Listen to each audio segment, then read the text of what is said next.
अब हम लोग करने जा रहे हैं pair of linear equation. X और वाई की वैल्यू को के लिए सॉल्व करेंगे और अप्लाई करेंगे method cross multiplication method, elimination method, substitution method, graphical method देख चुके हैं। अब हम लोग करने जा रहे हैं क्रॉस मल्टीप्लिकेशन मेथड। तो ध्यान दीजिए, क्रॉस दो इक्वेशन अपने पास लिखा हुआ है, ठीक है। अब देखिए करना क्या है, एक चीज ध्यान देना यहाँ पे, अगर इक्वल के इस साइड में कांस्टेंट वैल्यू है तो इक्वल के इधर ले आना, इक्वल टू इधर जीरो रखना, नहीं तो आंसर में माइनस का डिफरेंस आ जाएगा। जो आंसर आपका निकल के आएगा अगर इक्वल के इस साइड है तो माइनस साइन आ जाएगा, आंसर सेम आएगा लेकिन अपोजिट साइन में आएगा। इसलिए हम लोग क्या करेंगे, ये जो इक्वेशन है इसको इस तरह से लिख लेंगे। इक्वेशन जो है 3x प्लस 4y ये इक्वल टू 10 है, इस साइड आके -10 इक्वल टू 0 लिख देंगे। इसमें भी 2x माइनस 2y ये +2 है, इस साइड आके -2 इक्वल टू 0 लिख देंगे। अब ये अब थर्ड इक्वेशन और ये फोर्थ इक्वेशन है, ऐसा लिख लिए हम दो इक्वेशन को। अब ध्यान दीजिएगा क्या करना है, करना क्या है, दो वेरिएबल है x और y। x लिख दो, लाइन दो, इक्वल का साइन, y लिखो, लाइन दो, इक्वल का साइन, कांस्टेंट टर्म के लिए 1 लिखो, इक्वल, और एक लाइन दो। अब क्या करना है, अगर आपको x के लिए करना है, यहाँ x लिखा हुआ है, x वाले को ढक दो, जो बचा लिख दो। क्या बचा, 4 -2, इधर क्या बचा, -10 -2 लिख दिए। अब यहाँ y के लिए लिखना है तो y वाले टर्म को ढक दो।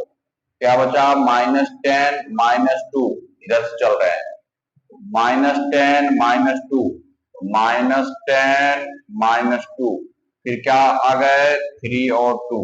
कांस्टेंट टर्म के लिए कांस्टेंट वाले को ढक दो। क्या बचा, 3/2 और 4/-2।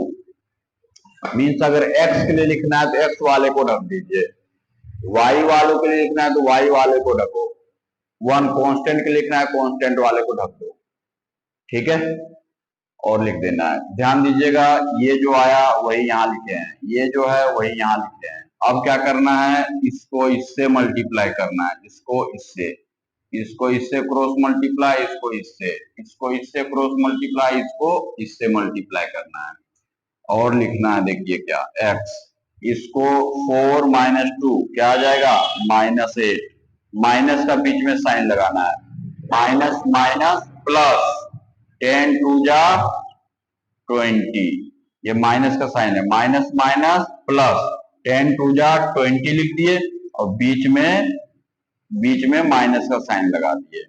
अब y के लिए इसको इससे मल्टीप्लाई कीजिए, -10 × 2 क्या होगा, -20, बीच में माइनस का साइन लगाइए, इसको इससे मल्टीप्लाई कीजिए तो 3 2 जा 6, तो क्या आएगा, -6 लिख दिए, इक्वल टू 1 है तो 1 के लिए 3 2 जा, इसको मल्टीप्लाई किए, -6, बीच में माइनस साइन, 2 4 जा 8।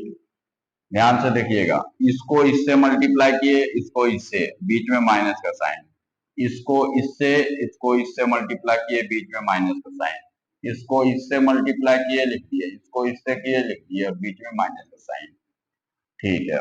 अब इसको सॉल्व करके लिख दीजिए क्या आता है, तो x लाइन -8 -20 क्या हो गया, -28 equal y, -20 minus minus plus, तो -20 + 6 क्या आ जाएगा, -14 इक्वल 1, -6 -8 माइनस माइनस प्लस, 8 और 6 14, क्या आ गया, -14।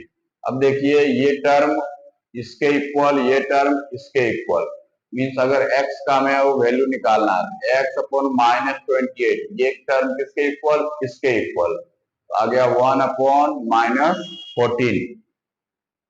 अब इसको क्रॉस मल्टीप्लाई कीजिए तो x इक्वल टू -28 अपॉन -14, अब ये 2 टाइम में कट गया तो x इक्वल टू क्या आ गया, 2। इसी तरह से अब y के लिए अगर लिखना है तो this is equal to this term, ठीक है, तो y अपॉन -14 इसके इक्वल है 1/-14, क्रॉस मल्टीप्लाई कीजिए। y इक्वल टू 1 से मल्टीप्लाई हुआ तो -14/-14, ये कट गया 1 आया, तो y की वैल्यू 1 और x की वैल्यू 2 आ गया। अब आप वेरीफाई कर लीजिए कि आंसर सच में यही है या नहीं, सही है कि गलत हुआ है। तो x और y का वैल्यू किसी एक इक्वेशन में पुट कर दीजिए। चलो हम लोग करते हैं सेकेंड इक्वेशन में put. 2x minus 2y equal to 2, तो 2x के पोजीशन पे 2 पुट कीजिए -2, y के पोजीशन पे 1 पुट कीजिए इक्वल टू 2, 2 2 जा 4 -2 इक्वल टू 2, 4 -2 2 इक्वल टू 2, ये सही है। ठीक है, तो क्रॉस मल्टीप्लीकेशन मेथड में हम लोग क्या करते हैं कि x का वेरिएबल को अगर यहाँ पे x लिखो, y लिखो, 1 लिखो, x लिखना है तो x वाले को ढक दो, y लिखना है तो y वाले को ढको, कांस्टेंट के लिए कांस्टेंट को ढको, फिर क्रॉस मल्टीप्लाई करो और इस तरह से हम लोग सॉल्व कर लेंगे। ध्यान से देख लीजिए और इस मेथड का यूज कर सकते हैं, लेकिन ये पुराने सिलेबस में था, नए सिलेबस में क्रॉस मल्टीप्लीकेशन मेथड को हटा दिया गया है। लेकिन अगर आपको कंफर्टेबल लगता है किसी दूसरे चैप्टर में यूज करना हो, एमसीक्यू क्वेश्चन हो, तो आप कर सकते हैं अगर आसान लगे आपको इस मेथड तो। ठीक है।